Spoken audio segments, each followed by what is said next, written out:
sa lahat. Medyo makapal din naman talaga ang mukha nitong si Curly Discaya. No? Kitang-kita namin lahat ang ebidensya laban sa kanila. Tapos ang lakas pa ng loob niya magsabi, sila pa ang ninakawan. Humarap na lang sila doon sa mga kaso nila. Yung asawa niya, anak doon na. Harapin na lang nila yung mga kaso tapos ibalik na lang yung pera ng mga kababayan natin. Mga kapatid, 5:30 na. Ito na mga bumabanderang balita. Kulong si Bong, dating Senador Bong Revilla, balik rea sa Quezon City Jail sa Payatas, kaugnay sa flood control scam. Hulihan pa more, mga dating DPWH engineer na sina Bryce Hernandez at JP Mendoza, inaresto rin ng NBI. Minority Report, Senate President Tito Soto tinabla ang flood control report na inilabas ni Marcoleta. Murang bakuna, unang impeachment complaint laban kay PBBM. Inihalin tulad ni VP Sara sa bakuna na layo naman ng protektahan ang Pangulo. Murag bakuna ang tawag nila. Mabakunahan ka para protected ka for 1 year. Drama series para naman kay Senator Amy Marcos, palabas lang ang tangkang pagpamatalsik sa kanyang kapatid.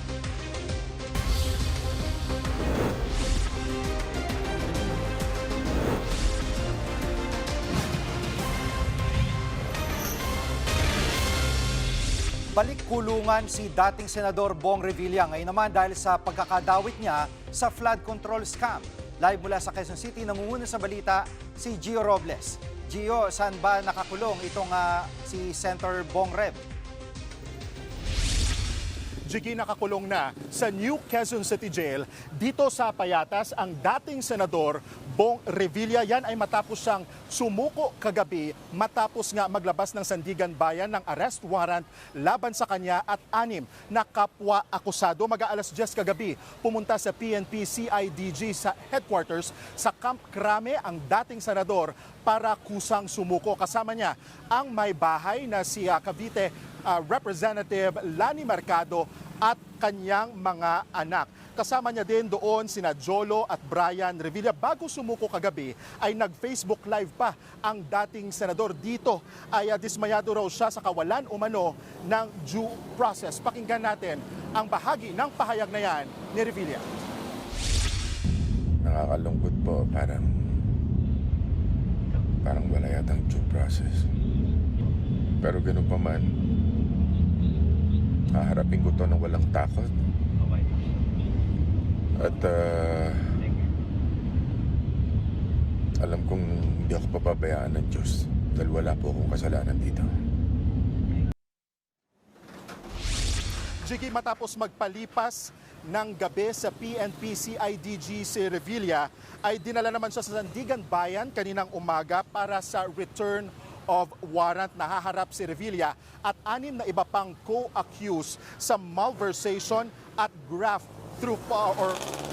at malversation of public funds through falsification of public funds or documents dahil yan sa 92.8 million pesos na umano'y ghost flood control project sa Pandibulacan. Nagsabwatan daw sina Revilla at mga kapwa-akusado para ma-release ang 76 million pesos na pondo para sa naturang proyekto. Idineklara raw itong kompleto sa pamamagitan ng mga dinoktor o pineking accomplishment reports, billing documents at disbursement vouchers. Pero wala naman daw natapos na proyekto base na rin sa official inspection at witness accounts. Jiggy. Parang may hawig yan ng konti dun sa PDAP scam dati na Napoles. Pero Gio, nakapagpiansa na raw si Revilla sa kasong graft, pero hindi pa siya makakalaya dahil sa malversation, di ba? No bail doon. Yeah, kanina nagpiansa si Revilla para sa kasong graft amounting to 90,000 pesos. Pero ang malversation case niya kasi ay non-bailable. Kaya kahit nagpiansa na siya sa Sandigan Bayan 4th Division, dinerecho pa rin siya sa New Quezon City Jail para dito muna ikulong. Kailangan pang mag-apply ng kampo ni Revilla ng hiwalay na petisyon sa korte para mapagbigyan na makapagpiyansa sa kasong malversation. Sa Biyernes, ang arraignment kay Revilla rito sa Sandigan Bayan. Kasabay niyan, diringgin din ang motion to transfer ng kampo ni Revilla para ibalik nga siya sa PNP custodial facility. Pero ayon sa Sandigan Bayan, sumulat na sa kanila si Acting PNP Chief Jose Melencio Nartates para hindi ibalik si Revilla sa kustodiya ng PNP. Bukod kasi sa dagdag gastos, kailangan din nila ng dagdag na manpower para masiguro nga ang seguridad ni Revilla. Ang mga kinukulong lang daw kasi sa PNP custodial facility sa ngayon ay mga high-risk suspects, pati na yung mga sangkot sa terorismo at iba pang mga mabibigat na kaso. And Jiggy, if I may add, as we are about to go on air, ngayon lang mga 5:30 ay dumating na rin dito sa New Quezon City Jail male dormitory ang 4 sa 6 na kapwa akusado ni Revilla, sina Bryce Hernandez, JP Mendoza, RJ Dumasig at maging si Juanito Mendoza. Ngayon wala pang humaharap sa atin na mga opisyal ng BJMP and base lang dito sa mga nakaraan na proseso na ginagawa sa mga ikinukulong dito sa pasilidad ng BJMP ay kumbaga isa sa ilalim muna sa quarantine. It will last to up to 7 days bago na ihalo or isama na sa mga PDL o persons deprived of liberty sa loob mismo ng New Quezon City Jail. So hindi natin alam kung mag-isa lang ba sa selda si Revilla o makakasama niya ang kanyang mga kapwa akusado mula sa Bulacan 1st District Engineering Office o makakasama niya sa mismong selda niya yung iba pang mga nasasangkot din sa ibang flood control project gaya nga ng mga opisyal ng DPWH mula naman sa Mimaropa. Jiggy, balik sa'yo. Yan pong ulat ni Gio Robles live mula sa Quezon City. Arestado rin ang mga kapwa akusado ng dating senador na si Bong Revilla sa flood control case. Live mula sa Camp Crame sa Quezon City, nangunguna sa balita si Brian Castillo. Brian, ito ba yung mga binabanggit ni Gio na sila Bryce Hernandez at sinong iba pa mga akusado?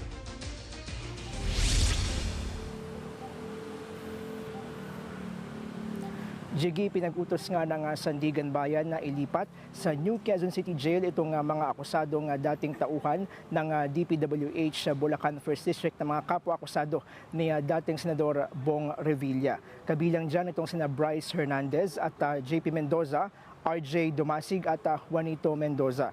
Humarap sila sa Sandigan Bayan kanina para doon sa return of warrant kaugnay nga nung kanilang kasong malversation. Bago niyan, inaresto itong sina Hernandez at Mendoza ng NBI matapos silang dumalo sa pagdinig ng Senate Blue Ribbon Committee kahapon. Dinala sila sa tanggapan ng NBI sa May Pasay City kung saan sumailalim sila doon sa standard booking procedure at kinuhanan sila ng fingerprint at mugshot. Dinala naman sa tanggapan ng NBI NCR itong sina RJ Dumasig at Juanito Mendoza para sa kaparehong proseso. Hihilingin daw ng kampo nitong si Juanito Mendoza na manatili sa kustodiya ng NBI dahil may iniinda siyang sakit. Ito yung diabetes at heart condition. Nakatakda sa Biyernes yung arraignment at pre-trial para sa kaso nitong mga akusado. Inaresto naman ng PNP CIDG ang cashier na si Cristina sa Bugias, Benguet. Sa ngayon ay isa na lang doon sa mga 6 na akusado kaugnay sa kasong ito yung pinaghahanap pa ng mga otoridad. Jiggy. At Brian, nagkausap sina Revilla at DILG Secretary John Vic Remulla bago arestuhin si Revilla. Ano ang detalye nito?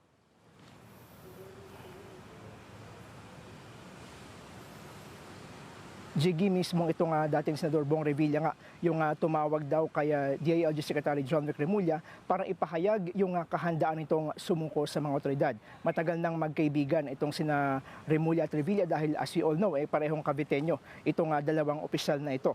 At kaya para maiwasan yung anumang gulo ay minabuti raw nitong si Secretary Remulla na payuhan na yung kanyang kaibigan na sumuko na lamang sa mga otoridad. Katunayan, mismong itong si Secretary Remulla pa nga yung naghatid kaya dating Senador Bong Revilla papunta sa Sandigan Bayan kanina. Narito ang pahayag ni DILG Secretary Remulla.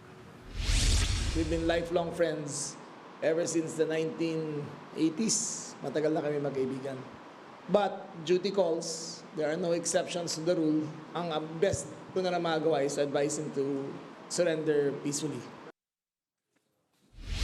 At Brian, ang isa sa mga pangunahing issue talaga ng iniisip ng mga Pilipino ay yung VIP treatment dito kay Revilla. Ano ang sagot dito ni Secretary Remulla?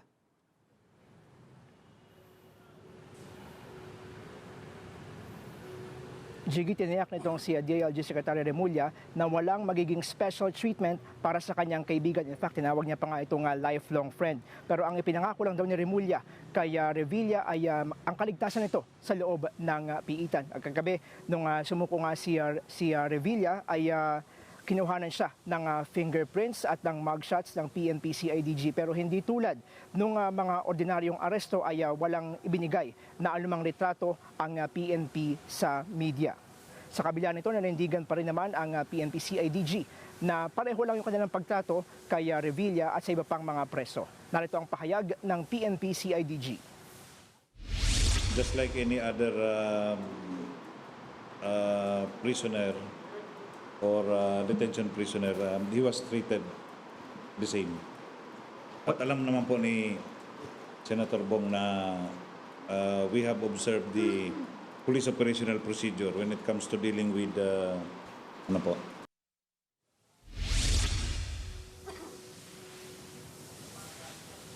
At yan muna ang latest mula dito sa Campo Crame. Balik sa iyo, Jiggy. Yan ang ulat ni Brian Castillo live mula sa Camp Crame. Naglabas ang sariling flood control report ang minority bloc sa Senado sa pangunguna ni Senator Rodante Marcoleta. Pero agad yang tinabla ni Senate President Tito Soto. Live mula sa TV5 Media Center, nangunguna sa balita si News 5 Senate Correspondent Mean Los Bañas. Mean, ano ang laman ng report, ng minority report at saan ito pinagbasehan?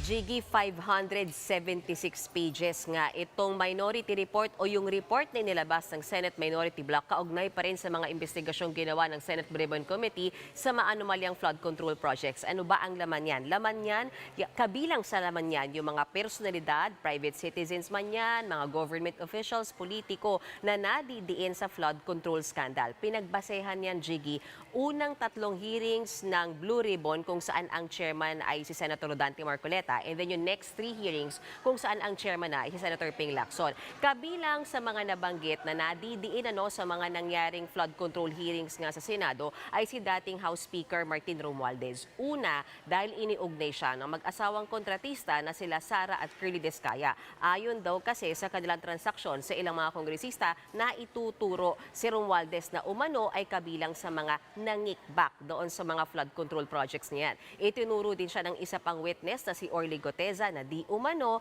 ay nag-deliver ng mali-maletang pera sa kanyang bahay.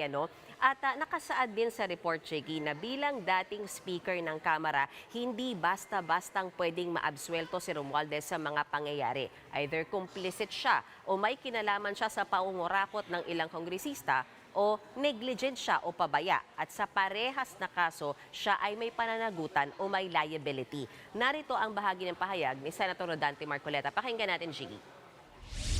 Yung arrows kasi, base sa nagtuturo sa kanya at mababasa niyo dun sa kanilang mga testimonies individual. Talagang, for example, Goteza, tinuro si Saldico and Martin Romualdez. Si Descaya, nabanggit din ang pangalan ni Martin Romualdez. At yung mga iba, si Alcantara, si Bryce Hernandez, pinagtuturo kung sino-sino at papunta lahat sa direksyon ni Martin Romualdez. Jiggy, discuss pa natin konti yung laman ng report ng Minority Bloc dahil sa loob niya nabanggit din ng ilan pang politiko na di umano posibleng nag-request o nakatanggap ng kickback mula sa flood control projects. Una, si dating Congressman Zaldico, hindi raw maibabaliwala yung laki ng kanyang partisipasyon bilang chairman ng dating House Committee on Appropriations. Nabanggit din ang pangalan ni dating Senador Bong Revilla na ngayon ay nakakulong na at ayon sa affidavit ni dating DPWH Yusek Bernardo ay nakatiran niya ng halagang 125 million pesos na kickback. Kasama rin ang pangalan ni Senator Joel Villanueva na kung naaalala natin sa pagdinig, sinabi naman ni dating DPWH official Alcantara na nakatiran din daw o nabigyan din daw ng kickback umano. Jiggy. At anong sabi ng minority senators dahil yun nga, may ilang mga nadadawit din mula minorya dito sa flood control scam. Anong kanila reaksyon dito? Tama ka, Jiggy. Kasama din doon sa report na nilabas ng Minority Bloc yung pangalan nila Senators Jinggoy Estrada at Senator Chis Escudero na tama ka, parehas na member yan ng Minority Bloc. Pero may caveat dyan eh. Ang sinasabi dyan ng minority bloc, yung akusasyon o yung pagkakalink kay Senator Jesus Codero at dating Senador Nancy Binay ay pwede raw ituring na hearsay dahil walang matibay na ebidensyang naipresenta doon sa hearing na talagang may link sila sa paingikbak sa flood control projects. Habang yung kay Senator Jinggoy Estrada din daw, walang matibay na ebidensya at maituturing daw na unsubstantiated yung pagkakalink sa kanya sa flood control scandal. Jiggy. Sa report na ito, ano ang kanilang rekomendasyon? Kung may sapat na basihan daw at mapatunayan na talagang may kinalaman itong mga politikong ito no, sa pangingikbak o sa pangungurakot dito sa mga flood control projects na ito, wala naman silang nilagay na specific na kaso for specific politiko or specific official. Ano? Pero naglagay sila ng list ng mga posibleng ikaso, gaya na lang ng plunder, malversation at direct bribery. Pero nung tinanong sila Senator Rodante Marcoleta at Senator Amy Marcos, sino ba yung pinakamataas na opisyal na pwedeng kasuhan dyan, narito ang tugon ni Senator Marcoleta. Merong question mark nga sa ano eh. Oh. Makikita nyo rito yung mga kung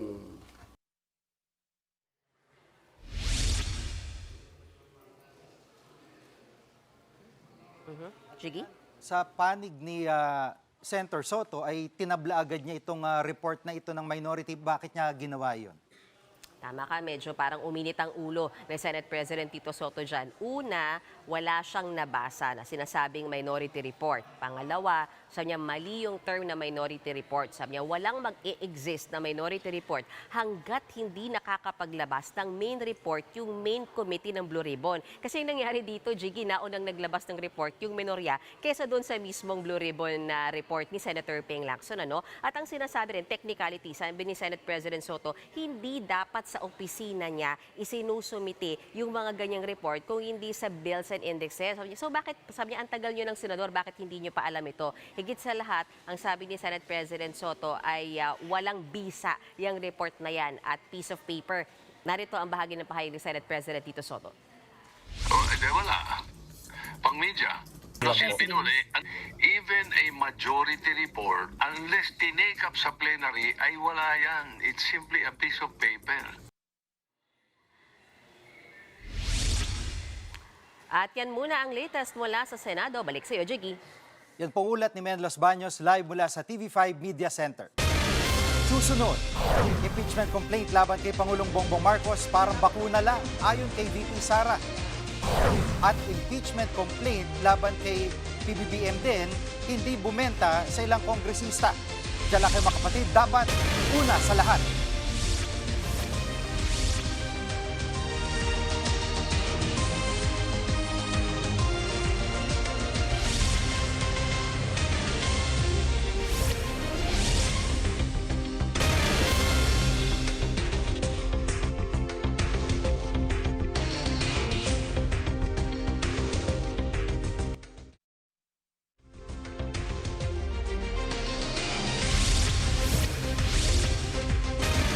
Bumenta sa ilang kongresista ang unang impeachment complaint laban kay Pangulong Bongbong Marcos. Live mula sa Batasang Pambansa nangunguna sa balita si News 5 House Correspondent Marian Enriquez. Marian, bakit hindi kumbinsido mga congressman na uusad ang reklamong ito? Jiggy, derechahan ngang tinawag na basura ni Caloocan 2nd District Representative Egay Erice itong impeachment complaint na inihain nga ni Attorney Andre De Jesus laban kay Pangulong Bongbong Marcos. Lalo't puro news articles lang umano yung ibinigay na ebidensya ni De Jesus. Giit nga ni Erice kailangan ng maraming dokumento para patunayang konektado ang Pangulo sa pagkakaaresto nga halimbawa ng International Criminal Court o ICC kay dating Pangulong Rodrigo Duterte. Wala rin daw matibay na ebidensya para sa iba pang inilatag na grounds for impeachment ni De Jesus, gaya ng umano'y pakikinabang ng Pangulo sa flood control kickbacks at pagkakaroon aniya ng Pangulo ng drug addiction. May agam-agam din si Erice kay De Jesus at sa nag-endorse ng kanyang complaint na si Pusong Pinoy Party List Representative Jet Nisay. Narito ang pahayag ni Congressman Erice. Yung sinampa niya na impeachment complaint ay basura. 15 pages na walang mga ebidensya kundi mga news article. At sa tingin ko ay hindi ito wala ito sa forma at walang substance yung kanyang i-final na impeachment complaint. Nahihiwagaan ako especially with the endorser. Tahimik lang kasi si Kong Jeff. Nagulat na lang ako, siya yung nag-endorse. And he's identified with the Garcias, who are known stalwarts of the of the NUP.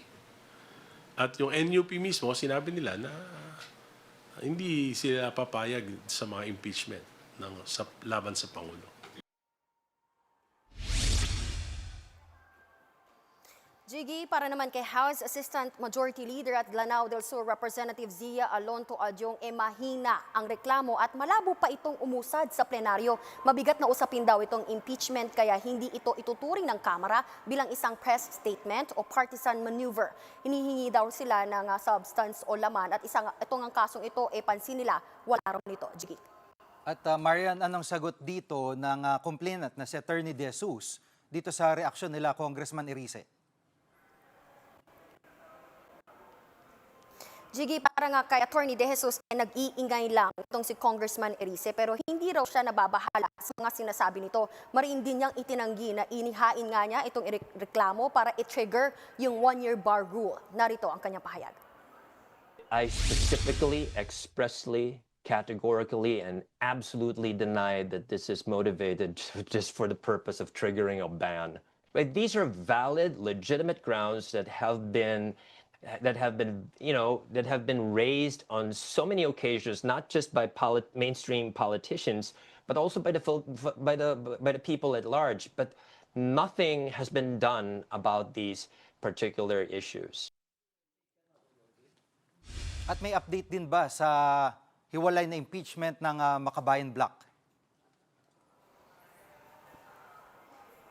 Yes, Jiggy, kinumpirma nga ni ACT Teachers Party List Representative Antonio Tino na maghahain sila ng impeachment complaint laban kay PBBM ngayong linggo. Sa panayam nga ng programa ng Ted Filon at DJ Chacha, sinabi ni Tino na nakasentro yung basihan ng reklamo sa betrayal of public trust kaugnay ng flood control scam. Yan muna ang latest. Dito sa Kamara, balik sa'yo, Jiggy. Yan pong ulat ni Marian Enriquez live mula sa Batasang Pambansa. Parang bakuna lang, ganito nilarawan ni Vice President Sara Duterte ang sinampang impeachment complaint laban kay Pangulong Bongbong Marcos. Live mula sa TV5 Davao Studio, nangunguna sa balita si News 5 Mindanao correspondent Bril Montalvo. Bril, bakit ito nasabi ng Vice Presidente? Jiggy, duda si Vice President Sara Duterte sa inihaing impeachment complaint laban kay Pangulong Bongbong Marcos. Inihalintulad pa ito ng bise sa isang bakuna. Paniniwala niya, ginawa lang ito para proteksyonan ang Pangulo. Sinabi ito ng bise sa kanyang muling pagbisita kay dating Pangulong Rodrigo Duterte sa The Hague sa Netherlands. Pakinggan natin ang pahayag ni VP Sara. Murag bakuna ang tawag nila. Mabakunahan ka para kuan ka. Protected ka for 1 year. Jiggy, kahapon nga ay tinawag na lutong bakaw ni Davao City 1st District Representative Paulo Duterte ang impeachment complaint laban kay PBBM. Gagamitin lang umano ito para magkaroon ng 1-year bar sa paghahain ng bagong complaint laban sa Pangulo. Sa ilalim ng saligang batas, bawal ang higit isang impeachment complaint laban sa parehong opisyal sa loob ng 1 taon. Samantala, Jiggy, tinawanan lang at tinawag na drama ni Senator Amy Marcos itong inihaing impeachment complaint ni Attorney Andre De Jesus laban sa kanyang kapatid. Narito ang pahayag ng senadora. Isa na naman drama series na mukhang tatagal ng 1 taon. Kilala naman natin sino nag-file at anong background. At Bril, ano naman ang pahayag ni VP Sara kaugnay doon sa napipintong impeachment niya na sasampa ng mga kalaban niya sa susunod na buwan? Jiggy, inaasahan na raw ng bise na maharap siya sa panibagong impeachment complaint kapag tapos na ang 1-year bar sa February 6. Pero paniniwala niya, gagamitin lang ito ng ilang kongresista para sa sarili nilang interes. Narito ang pahayag ng Vice Presidente. As expected as well, magiging katulad lang din yan nung nakaraan. na ginagawang fundraising, no, ng mga members of the House of Representatives yung pagpirma nila sa impeachment. It's all about the money dyan.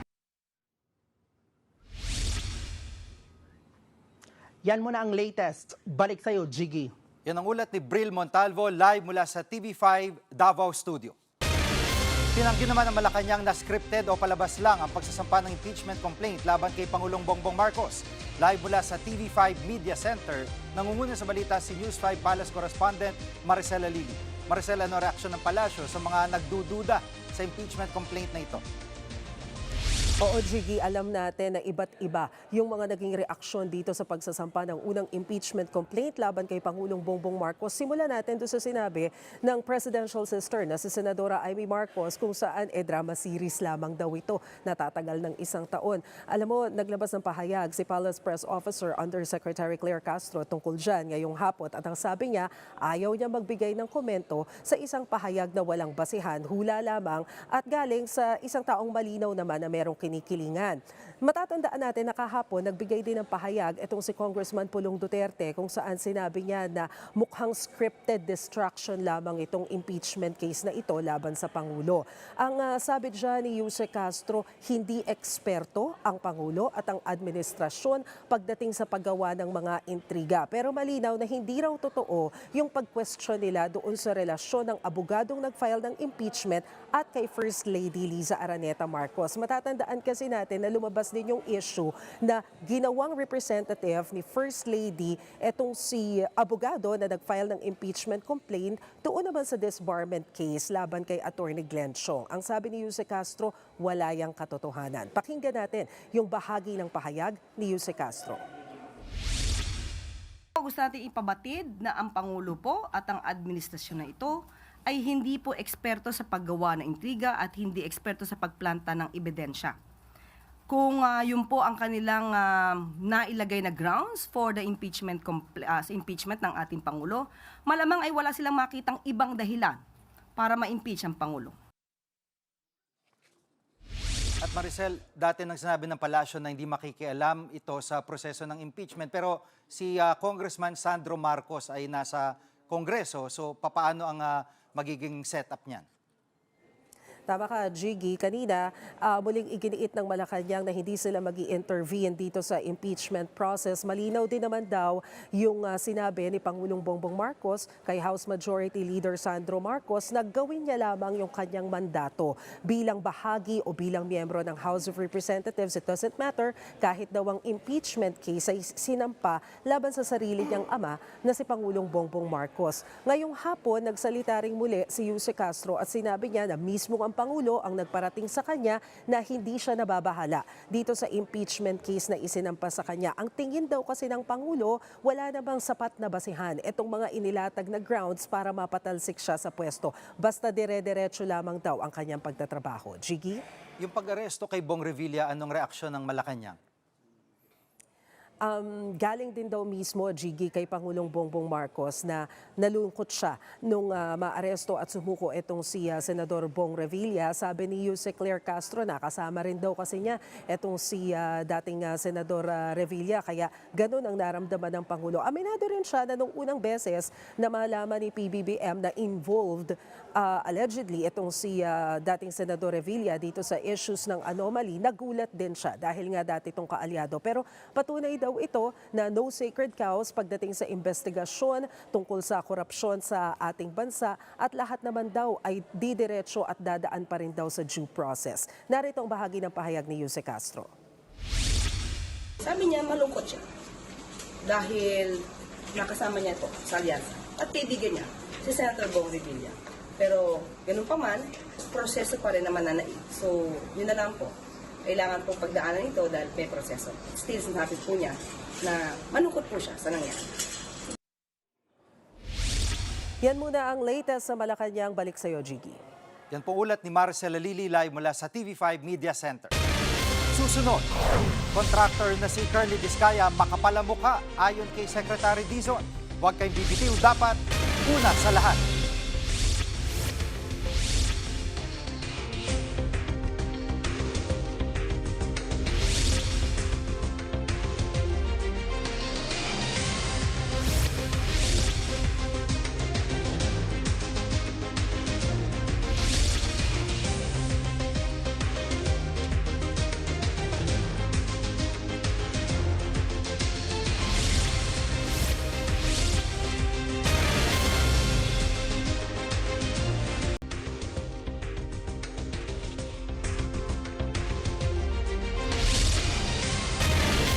Ibinunyag ni Senator Ping Lacson na tinangkaw man ni dating PNP Chief Nicolas Torre na isailalim sa kanyang kustodiya si dating DPWH Undersecretary Roberto Bernardo. At kaugnay po niyan, makakausap po natin live mula dito sa TV5 Vida Center si MMDA General Manager Nicolas Torre III.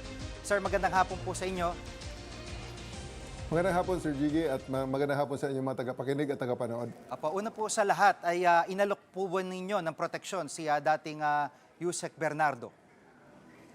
Naku, hindi po. I have answered this many times already in the past few days. Ang nangyari dyan ay last year pa, may kumontak sa akin na isang pare at humingi ng advice at tulong para bigyan ng proteksyon ang isang witness, sabi niya. And nung nagkaroon ng meeting, nagulat ako si Yusek Bernardo pala yung sinasabi niyang witness, and I advised Yusek Bernardo to go to the WPP kasi yun naman talaga ang pinaka-proper considering na siya ay isang high-profile na tao during the time. Bakit to sa tingin nyo ay magkaibigan ho ba kayo nung pare o bakit sa tingin nyo kayo ang unang kinontak po? Yes, kaibigan ko po yung pare at matagal ko nang kakilala. At sa ibang usapin po ay mula nang mapalitan kayo bilang PNP Chief ay nagkausap na ho ba kayo ni Pangulong Marcos sa mga plano ho ninyo, GM? Opo, at nakita niyo po at meron akong appointment dito ngayon sa MMDA. Dito sa pagiging GM po ninyo ng MMDA, paano ho kayo na kumbinse na tanggapin po itong posisyon na ito? Hindi naman ako kailang kumbinsin ng Pangulo. All he needs is make the order, and as a good soldier, I am going to follow his order. GM, balikan ko lang ho yung tanong dun sa kaibigan yung pare. Ano po, possible ho ba na i-share nyo sa aming mga producer? Mamaya po, yung pong numero nito para ho maintindihan ho namin yung kabuuan ng kwento nitong dito sa pagkakatawag niya sa inyo.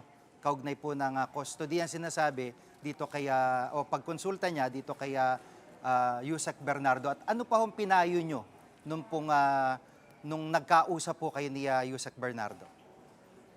Naku po, pasensya na po kayo ha. Ito, ang usaping ito ay lumabas dahil sinabi ni Senator Ping Lacson na ikinuwento ni Bernardo sa kanya.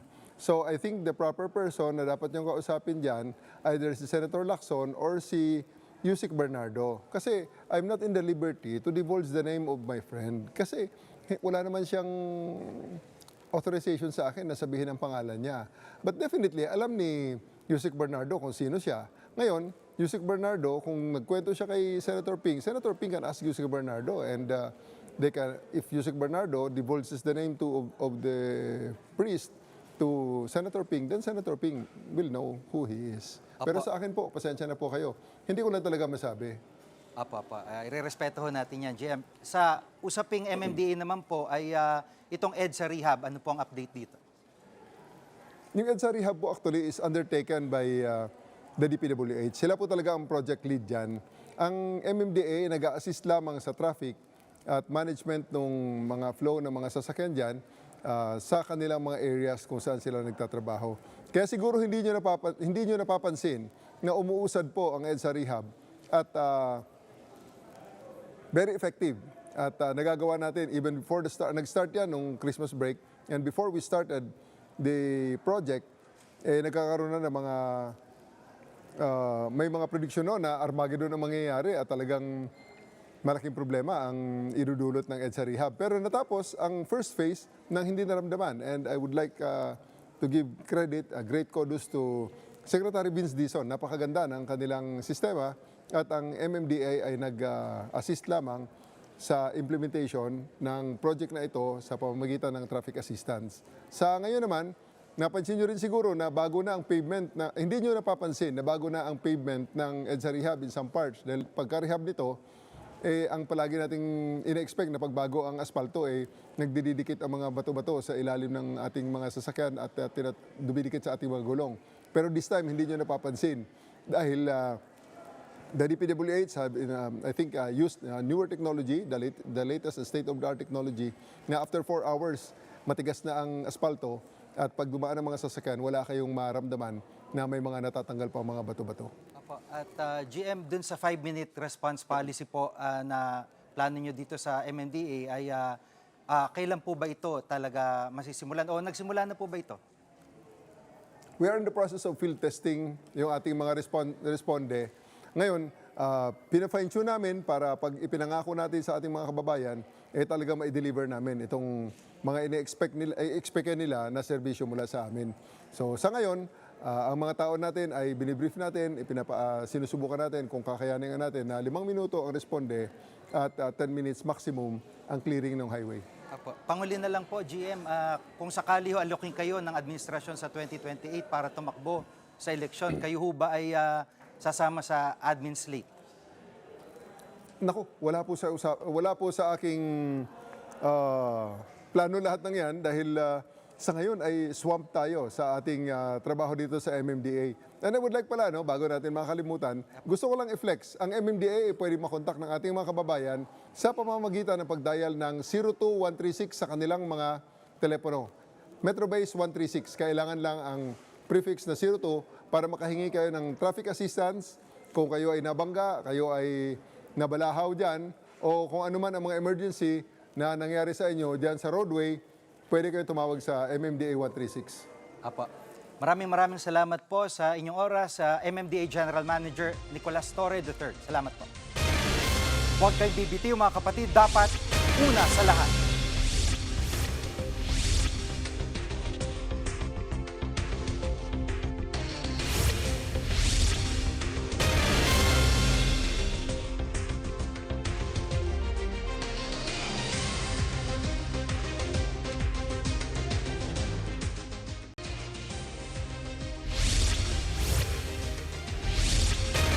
Makapal ang mukha. Yan ang patutsada ni DPWH Secretary Vince Dizon kay Curly Discaya.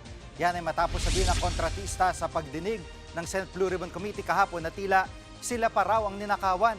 Nabanggit yan ng maungkat ang issue ng restitution o pagsauli ng pera bilang kondisyon para sa Witness Protection Program. Ayon kay Dizon, maliwanag naman daw ang mga ebidensya laban kina Discaya. Medyo makapal din naman talaga ang mukha nitong si Curly Discaya, kitang-kita namin lahat ang ebidensya laban sa kanila. Tapos ang lakas pa ng loob niya magsabi, sila pa ang ninakawan. Humarap na lang sila doon sa mga kaso nila. Yung asawa niya, anak doon, harapin na lang nila yung mga kaso tapos ibalik na lang yung pera ng mga kababayan natin. Kami ang inyong mga kapatid sa Balitan at Public Service, dapat una sa lahat. Abangan niyo po ulit kami bukas dito sa TV5, 1PH, RPTV, True TV at 105.9 True FM.